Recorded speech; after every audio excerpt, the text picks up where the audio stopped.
Okay, good morning, good afternoon, good evening. It is the beginning of the school Christmas holidays for us. So coming in a little bit early today. Um, so my apologies, it's not at the regular time. Hopefully over the Christmas period, I'll be able to continue with twice a week, probably evening sessions. Majority, don't know about daytime. We'll see. We'll see. So today, I wanted to go over the message I sent into the group on Wednesday, just so that it's recorded. It's kind of easy. I think it's easier to find if these things are recorded rather than a WhatsApp message that you got, however, when you want to come back to it, however many weeks or months ago. You could star it if you like, so that it's more available within WhatsApp. But here we go. We're going to have it here on video. I'm just going to unblur my background because it's creating some funny actions. So let's have a quick reminder of the message. Okay, so this is the best day of my life, okay, in quotation marks. What I really love about that little phrase is it's simple. It contains no spiritual kind of ambiguous nonsense language. That's number one. It's completely uncomplicated. Okay, this is the best day of my life. Okay, cool. That's amazing. Okay, if you could buy into that 100%,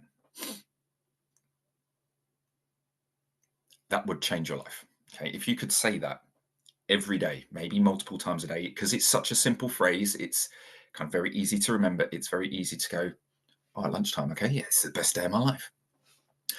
The other thing I like about it is that it rejects the past.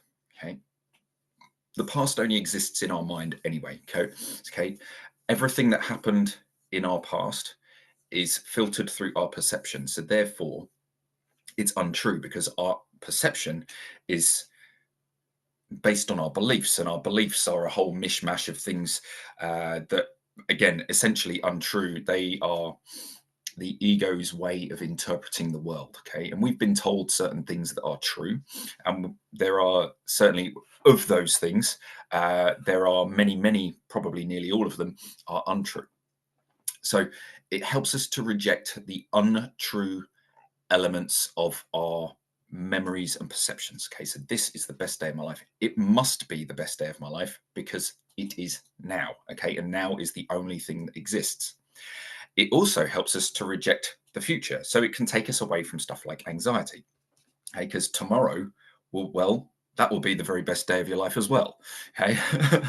And when we start thinking like this, okay, maybe new ideas, new ways of thinking, new perceptions, we can reject our judgments of people. What if this is hard, okay, but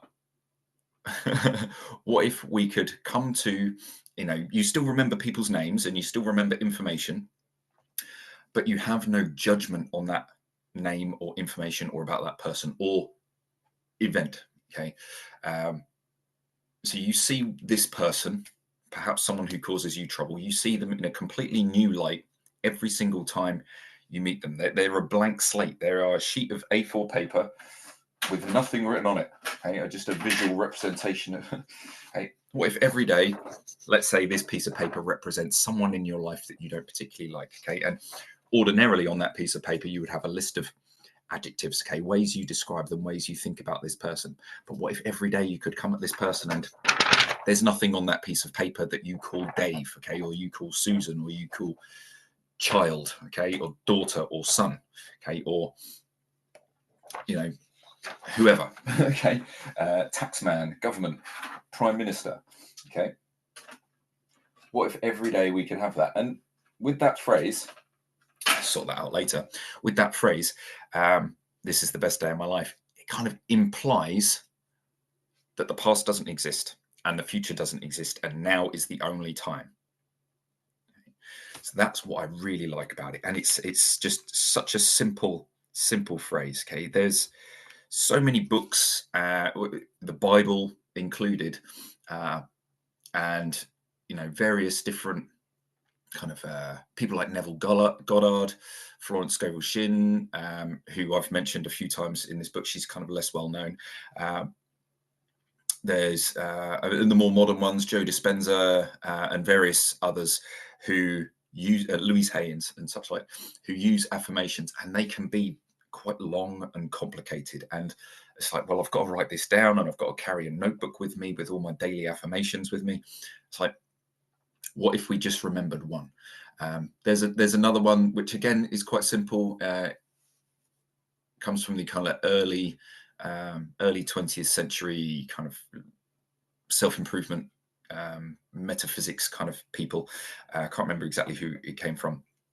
Every day in every way, my life gets better and better and better. Again, it's quite simple, but yeah, I'm not, compared to this is the best day of my life, I think it's a bit more complicated and a bit more ambiguous. So, and it also is kind of future orientated. Okay, so every day kind of implies kind of not only today but also tomorrow. Okay? Whereas this is the best day of my life. This is the best moment of my life, right this very second. And what could come next? Okay, who knows? Okay, it could be miraculous. And do I go into the other phrase? There's a second phrase that I might save for next week. Yeah, I'm going to save the second phrase for next week. Possibly, our next session, Monday or whatever, which I've come across this week as well. And it's like, oh, okay, that makes a lot of sense as well. In fact, do I do it now? No, I'm going to save it for next week. So yeah, this is the best day of my life. It rejects the past. Okay, everything from our past is to some degree false because it's been filtered through perception. Okay, if somebody else with different beliefs and different perceptions and different attributes about them was put in the exact same situation as you, there would have been a different result. Better or worse, who knows? Okay, but their responses would be based on their perceptions and beliefs, whereas your responses have been based on your perceptions and beliefs. So that's the thing that changes stuff, okay, is our perceptions and beliefs. And if we could get to a stage where we have 100% belief and faith in this is the best day of my life, as much belief and faith in as the same kind of level of belief as the sun will come up tomorrow, the earth will spin, the universe kind of will not end like in this next moment. If we could get the same level of belief as that, and the same level of belief that I can breathe, okay, my next breath is going to happen. It is. And as long as we're not on absolute death's door, lying in bed, struggling to breathe, and we've been sick for weeks and months, our next breath is practically, it's we have so much faith in taking our next breath that we don't even think about taking our next breath. That's how much faith we need in this is the best day of my life. Okay, it's the same guaranteedness as my next breath, my next heartbeat, the same guaranteedness that my body is repairing and doing all of these things naturally all of the time. Okay. So yes, I'll save the other belief for Monday, but I heard it as part of a meditation that I was kind of being led on, and it just stood out. It just stood out as something I've been believing something incorrect, and it's like, that makes a lot of sense. Okay, so I've taken that phrase and I'm using that as like a mantra, something to remind myself of as well. So look forward to that one coming soon, the next session, whether that's Monday night or whatever it is, in the next few days. So yeah, look forward to that one. I'll see you soon.